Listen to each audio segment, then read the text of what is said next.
పండక్కి పట్నం నుంచి పల్లెకు వెళ్లిన హైదరాబాద్ నగరవాసులు సంక్రాంతి వేడుకలు ముగియడంతో పల్లె నుండి పట్నానికి తిరుగు పయనమయ్యారు. దీంతో విజయవాడ హైదరాబాద్ జాతీయ రహదారిపై భారీగా ట్రాఫిక్ జామ్ ఏర్పడింది.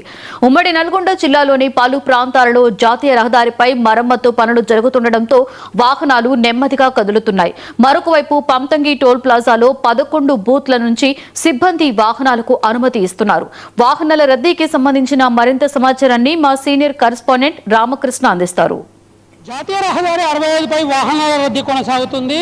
సంక్రాంతి సెలవులు ముగియడంతో స్వస్థలాలకు వెళ్లిన ప్రజలంతా కూడా పట్టణానికి తిరుగుపయనమయ్యారు. దీంతో జాతీయ రహదారి 65 పై పెద్ద ఎత్తున అయితే ట్రాఫిక్ నెలకొందని చెప్పవచ్చు. నిన్న ప్రారంభమైనటువంటి ట్రాఫిక్ ఈ రోజు రాత్రి వరకు కూడా పెద్ద ఎత్తున కొనసాగుతుంది. ప్రధానంగా ట్రాఫిక్ సంబంధించి ఎక్కడ కూడా ఎట్లాంటి ఇబ్బందులు తలెత్తకుండా నేషనల్ హైవే అథారిటీస్ ఆఫ్ ఇండియాతో పాటు పోలీసులు కూడా చర్యలు తీసుకునే పరిస్థితి ఉంది. అయినప్పటికీ కూడా వాహనాల రద్దీ మాత్రం భారీ ఎత్తున కొనసాగుతుంది. ప్రధానంగా కోదాడ వద్ద వాహనాలను డైవర్షన్ చేయడానికి భారీ వాహనాలను కోదాడ వద్ద డైవర్షన్ చేసి మిర్యాలగూడ హుజూర్ నగర్ మీదుగా హైదరాబాద్ తరలించే ప్రయత్నం అయితే పోలీసులు చేశారు. ఈ నేపథ్యంలో వాహనదారులకు పోలీసుల మధ్య కొంత ఘర్షణ వాతావరణం కూడా నెలకొన్న పరిస్థితి ఉంది. దాదాపుగా 100 నుంచి 120 కిలోమీటర్ల దూరం తమకు పెరుగుతుందని, తాము ఖచ్చితంగా హైవే మీదనే వెళ్తామని చెప్పేసి కొంత ఆర్గ్యూ కూడా జరిగినటువంటి పరిస్థితి ఉంది. మొత్తంగా మాత్రం ట్రాఫిక్ డైవర్షన్ చేసినప్పటికీ కూడా సొంత వాహనాల్లో వెళ్ళేవారు, ఆర్టీసీ బస్సుల్లో వెళ్ళే వారి సంఖ్య విపరీతంగా పెరగడంతో ట్రాఫిక్ మాత్రం కంటిన్యూగా కొనసాగుతుంది. జాతీయ రహదారిపై దాదాపుగా ఈ చీకటి సమయంలో కూడా పెద్ద ఎత్తున వాహనాల సంఖ్య పెరిగింది. మధ్యాహ్నం తర్వాత ఇంకా వాహనాల రాక పెరిగిందని చెప్పేసి అధికారులు కూడా అంచనా వేశారు. దీనికి అనుగుణంగా ట్రాఫిక్ పోలీసులతో పాటు ఎన్హెచ్ఏ అధికారులు కూడా పూర్తి స్థాయిలో ప్రయాణికులకు సూచనలు చేయడంతో పాటు ఎక్కడ కూడా ఇబ్బందులు తలెత్తకుండా చర్యలు తీసుకున్న పరిస్థితి ఉంది. ఇక ప్రధానంగా మనం చూడొచ్చు, జాతీయ రహదారి 65 పై దాదాపుగా 4 చోట్ల ప్రమాదాలు జరగడంతో ఒక మహిళ మృత్యువాత పడడంతో పాటుగా దాదాపు 15 మంది ఇప్పటికే క్షతగాత్రులైనటువంటి పరిస్థితి ఉంది. అయినా కూడా అంటే వాహనాల రద్దీ తీవ్రంగా కొనసాగడం, అట్లాగే ఎక్కడ కూడా ట్రాఫిక్ అనేది నియంత్రణలో అంటే పూర్తి స్థాయిలో ట్రాఫిక్ జామ్ కాకుండా ఉండేందుకు చర్యలు తీసుకుంటే పరిస్థితుల్లో కూడా పలు ప్రాంతాల్లో జరిగిన ప్రమాదాల నేపథ్యంలో 17 మంది అయితే క్షతగాత్రులైనటువంటి పరిస్థితి కనిపిస్తుంది. అయితే నేషనల్ హైవే 65 పై వాహనాల రద్దీ మధ్యాహ్నం తర్వాత మరింత పెరగడంతో ప్రస్తుతం జాతీయ రహదారిపై పెద్ద ఎత్తున వాహనాల రాకైతే కొనసాగుతుందని చెప్పవచ్చు. ప్రస్తుతం ఉన్నటువంటి పరిస్థితుల నేపథ్యంలో అధికారులు అంచనా వేస్తూ టోల్ ప్లాజా వద్దనే కాకుండా వివిధ ప్రాంతాల్లో జాతీయ రహదారి 65 పై విజయవాడ నుంచి హైదరాబాద్కు వెళ్లే వాహనాలు దాదాపుగా 2,15,000 వరకు వాహనాలు అయితే క్రాస్ అయినట్లుగా చెప్తున్నారు. ఇక టోల్ ప్లాజాకు సంబంధించి కొర్లపాటు టోల్ ప్లాజా వద్ద, పంతంగి టోల్ ప్లాజా వద్ద కూడా ఎక్కడ కూడా ట్రాఫిక్ జామ్ లేకుండా అవసరమైనటువంటి చర్యలు తీసుకున్నప్పుడు పోలీసులు ఎప్పటికప్పుడు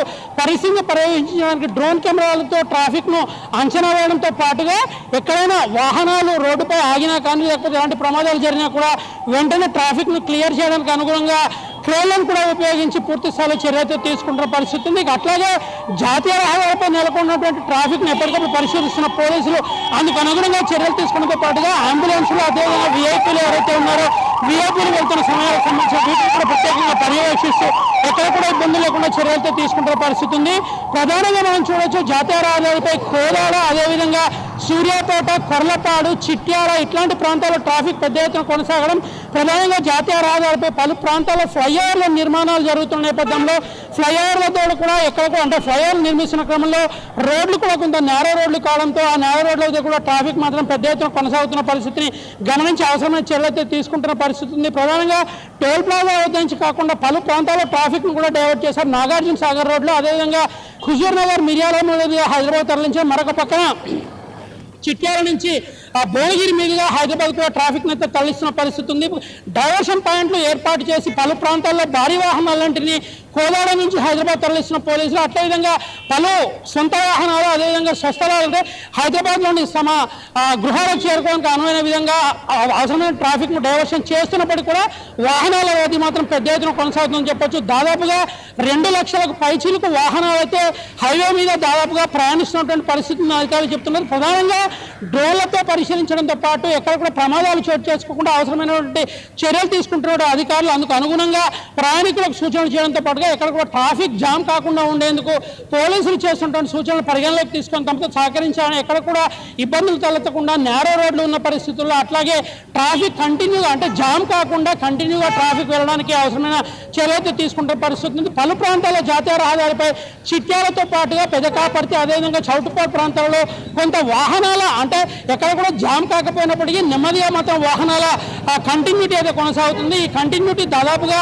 ఈ రోజు రాత్రి వరకు కూడా పెద్ద ఎత్తున కొనసాగే పరిస్థితి ఉందని కూడా అధికారులు అయితే చెబుతున్నారు. సంక్రాంతి సెలవులు ముగిసిన నేపథ్యంలో స్వస్థలాల నుంచి హైదరాబాద్ పైనటువంటి ప్రయాణికులతో హైవే మొత్తం కూడా రద్దీగా నెలకొన్న పరిస్థితి ఉంది.